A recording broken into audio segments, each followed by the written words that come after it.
Hello welcome नमस्कार आप सबका। आज का जो अपना टॉपिक है वो है प्रमेय। सिद्ध कीजिए कि त्रिभुज के तीनों कोणों का योग 180 होता है। देखिए ये प्रमेय हम प्रश्नावली 6.2 और 6.3 में आगे अपन इसका यूज करने वाले हैं, इसलिए आपको ये आना बहुत जरूरी है। ठीक है, तो पहला अपना जो इसका जो हल होगा, इसका पहला बिंदु है अपने को दिया हुआ है। किसी भी सिद्ध करो के जो प्रश्न को हम जब शुरू करते हैं तो आपके पास 4 पॉइंट होंगे। पहला बिंदु जो है वो है आपका दिया हुआ, यानी आपको प्रश्न में क्या दिया हुआ है। दूसरा जो होगा वो है आपका सिद्ध करना है, यानी कि प्रश्न में क्या पूछा गया, प्रमेय किसके बारे में सिद्ध करने के लिए कहा गया। हमारा तीसरा जो बिंदु होगा वो होगा रचना का, यानी कि उस प्रश्न को हल करने के लिए आपने किसी प्रकार की रचना की है तो उसको यहां पर लिखना होगा। और चौथा जो है वो मोस्ट इंपॉर्टेंट पॉइंट है, वो है उपपत्ति, यानी जिसे हम कह सकते हैं प्रूफ, यानी इसको सिद्ध करने में आप किस प्रकार के प्रूफ दे रहे हैं। ठीक है, हमने बहुत बार पढ़ा है त्रिभुज के तीनों कोणों का योग 180 होता है। को कैसे सिद्ध करते हैं, देखिए ये आपके पास एक त्रिभुज है जिसके शीर्ष ए, बी और सी है। ठीक है, तो नंबर 1 दिया हुआ है। क्या दिया हुआ आपको, एक त्रिभुज दे रखा है। त्रिभुज का नाम क्या है, ए बी सी। सिद्ध क्या करना है, सिद्ध करना है आपको कोण ए प्लस कोण बी, हम ये कोण का निशान लेंगे काम में, प्लस कोण सी, इन तीनों का योग 180 डिग्री। आप अगर चाहो तो इसको आप कोण नंबर 1 भी कह सकते हैं, कोण नंबर 2 भी कह सकते हैं और कोण नंबर 3 भी कह सकते हैं, यानी कि कोण 1 प्लस कोण 2 प्लस कोण 3, इनका योग अपने को 180 सिद्ध करना है। ठीक है, कोई डाउट नहीं है ना, यहां तक अभी तक कुछ नहीं किया मैंने। रचना, रचना के लिए आपको क्या करना है, ये जो त्रिभुज की भुजा है बीसी, इस बीसी भुजा के समांतर और शीर्ष ए से एक रेखा खींचनी है। ये नाम लीजिए इसका पी क्यू।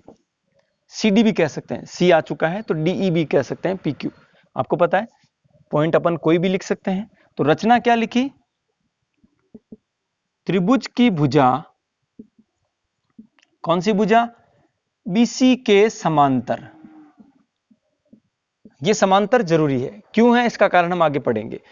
बीसी के समांतर, कहां से रेखा खींची आपने, शीर्ष ए से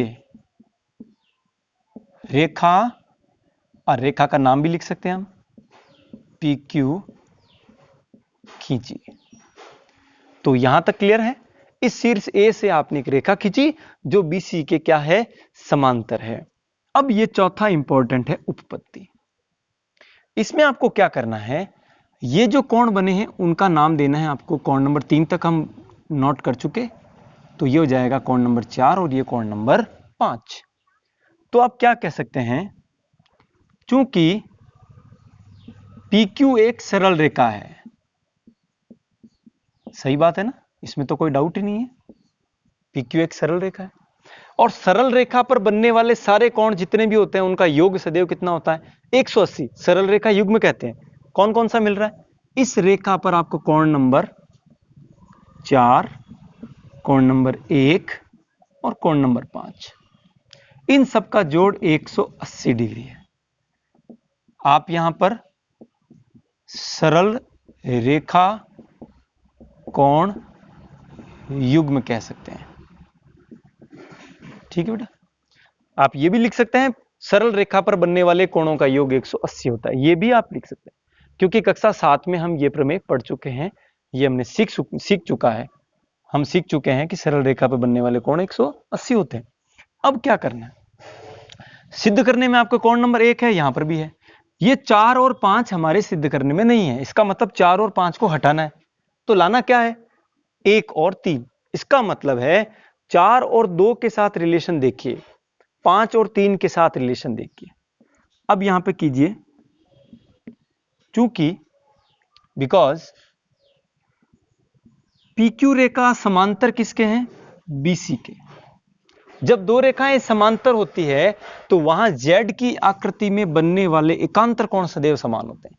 तो देखो यहां पर Z का आपको कोण दिख रहा है, कौन कौन से, कोण नंबर 4 और कोण नंबर 2।